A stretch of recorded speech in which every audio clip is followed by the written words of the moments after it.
A few weeks ago, Forbes magazine published its list of the 400 richest people of the planet Earth. And to belong to this elite club, one's asset has to reach the level of 3.4 billions, not millions, billions dollars. I look at the list, and you probably won't be surprised if I told you that I did not make the cut this year. This year, I'm still hoping for next one. And for your information, if you're curious, the richest Canadian is David Thompson with an estimate worth of 20.3 billions.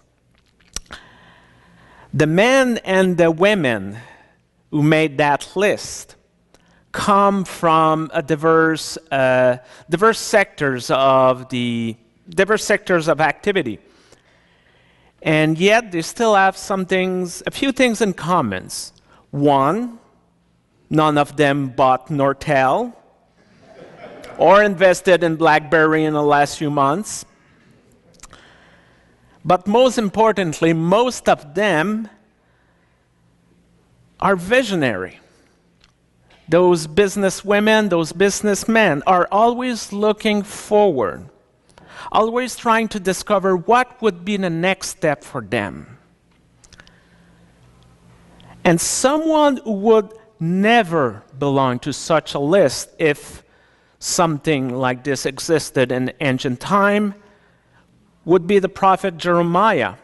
Even if today we see him in today's reading in the middle of a business transaction. And at first sight, this might seem like an odd choice from the lectionary. Because, oh yes, it might be interesting for scholars because verses 9 to 14 present one of the most comprehensive business transactions in the whole Bible, and historical record found in that place and from that time seems to indicate that business deals were done in such a way. Still, we might wonder, what's the big deal about this? Why we, common churchgoer, should care about the content of this passage? Because most of us know, or at least have heard, about Jeremiah. Called by God when he was simply a child, Jeremiah spent most of his time uttering an unpopular message to his people. And his proclamation, if I had to summarize his proclamation, it would be as follows: people, because of your sin, you're doomed. Judah will be invited by the Babylonian, and you will be killed, all of you. Well, maybe some will survive, will be sent to exile, so get used to it. Oh, by the way, you're doomed. That was his message. And as you can guess, the words of the prophet were not very popular among his people for some reason.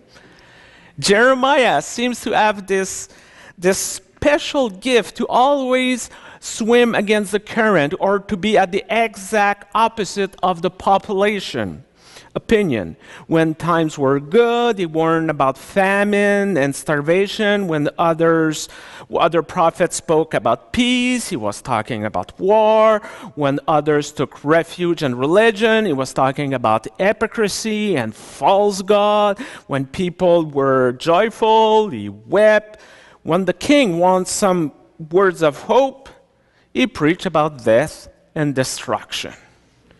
And this is exactly why we find Jeremiah in prison at the beginning of this passage. The year is 588 BCE, 10 years after the Babylonian took Jerusalem for the first time, pillaged the city and the temple, and deported its king and state official. But time passed, people get back to their comfortable ways, and the hard lesson learned in the past somehow were forgotten. The new king got overly confident again, probably because he thought that the Egyptians were backing him up.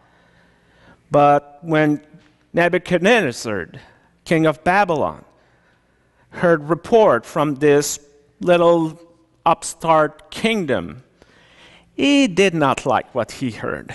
So he decided to go back, discipline this bunch of rebellious people from Jerusalem, and finish the job once for good. And when the Babylonian army were pounding at the door of Jerusalem, what do you think Jeremiah did? Well, he doubled back on this proclamation, saying it's all about King Zedekiah's fault, and the people will die because of him, and the people like him because of their sin. This persistent announcement and proclamation did not please the authorities, so to prison he was sent. And at the very time when the people might just start believing him, when they realize that it's probably the worst time Israel and Jerusalem went in 800 years, that they might acknowledge that, yeah, there was little future for them. Well, Jeremiah's cousin Amanel shows up with a business proposal. He wants Jeremiah to buy his land in their hometown, Anatot. And I guess Jeremiah should have been a little suspicious here, because experience told many that when your cousin shows up with a good deal, good deal, it always smells fishy, okay? But still, Jeremiah bought the land and did everything according to law, everything according to tradition. And what Jeremiah did that day is maybe the worst deal in history. No real estate agent of any century would come within a 10-foot pole of this land transaction, because Jeremiah forget the three most important rules of real estate, which are location, location, location. Even you know that, but somehow Jeremiah got over his head, because he bought a piece of land bound to be, at least for a while, entirely useless and utterly worthless. It could not be a worse time for this transaction, even if he probably had a good deal for the land because the market was probably depressed. Still, what good was a land going to be for him when the Babylonian army were camping on it and occupying it? It makes as much sense as if today someone buy a prime real estate land in the middle of Syria. Did Jeremiah really think he's ever going to get his money back or any good return on his investment, And to the people present that day, the buying of Amanel land, however motivated, must appear as nothing short of total madness. The transaction was completely counterintuitive and against any form of plain common wisdom. Jeremiah spent his whole life proclaiming one thing, and then out of the blue, he's doing what seems to be the complete opposite. He's saying that the kingdom of Judah is doomed, and then he's buying a land of this kingdom. I'm convinced that those who were present that day believed that, okay, he lost it, he's certified, he's a crackpot. Maybe the pressure of being God's official spokesperson was too much pressure for him. But as far as we know, Jeremiah was not suffering from dementia. He did not have multiple personality disorder or any acute case of denial of reality. He knew the seriousness of the time, and it is exactly for this reason he bought his relative's land and make some kind of a show out of it. Jeremiah wanted to make a public statement.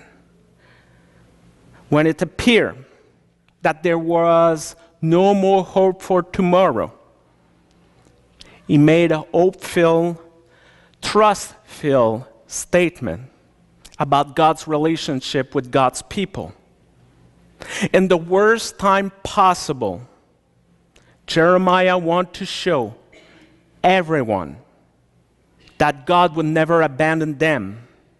Instead of long speeches about hope, about some kind of place out there that might be better, Jeremiah put his money where his mouth was. He was so convinced that God would remain with the people beyond that crisis, that he was willing to actually give good money and invest it in the future in terms of a piece of real estate. And in a way, Jeremiah behaved like those businessmen and businesswomen who through their career had to navigate on difficult water, faced many setbacks, and even sometimes went to bankruptcy. And yet, all these women, all these men did not give up, did not stop, began again, rebuild their enterprise or a new one, because they did not want and do not want to be defined by the mistakes of their past. They're more interested in the opportunity in the future. Well, Jeremiah was well aware of all the mistakes his people has made in the past. Oh yes. And still, he chose to look forward. He was convinced that despite all the reason to believe the opposite, that there was a future for God's people. Jeremiah's bold decision to look forward instead of backward is a powerful message for all of us today. Because sometimes we watch the news and we wonder if our world could be in a worse place. Chemical weapons are used against civilians. Governments spying on their own citizens. Politicians interested more by economic growth than climate changes. The disparity between the richest people on this planet and the poorest are constantly increasing. Without even searching, all of us regularly come face to face with despair, agony, doubt, meaningless. And at such a time as this, many of us are tempted to pull the Amanel in a way. You know, we're tempted to, let's sell the land. We're doomed. There's no hope anywhere. You know, let's gather assets for us because no one will come to save us. No one will take care of us. So it's on our own. I don't care about the people around me. We might be tempted to follow this course of action. However, by doing so, we would forget one of the greatest gifts we receive from God, the freedom to make our own choices. We might not be able to control the global market, influence geopolitical conflicts, or to reform the structure of our governments. Nope. And yet, each and every one of us can decide of our own actions. Even in the most difficult times, we have the power to make the situation worse or better.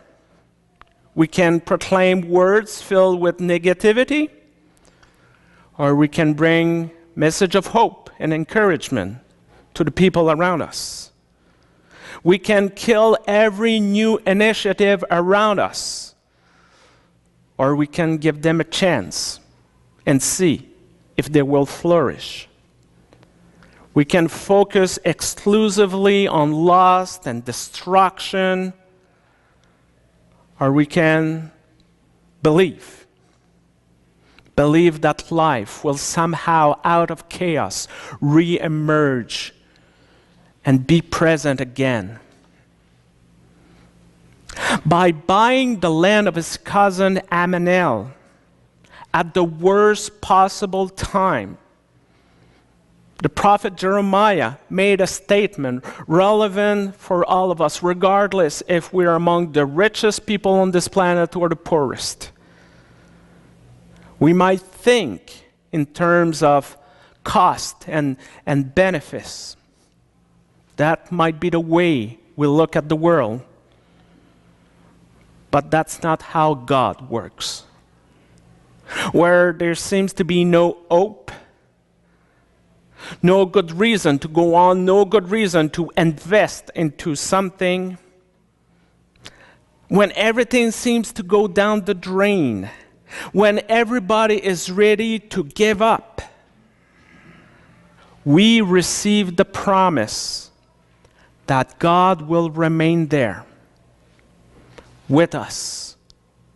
No matter how bad or crazy the situation might be at any given moment, we receive from God the assurance that the future has something to offer us. What we need to do is to accept the challenge to act sometimes courageously. Amen.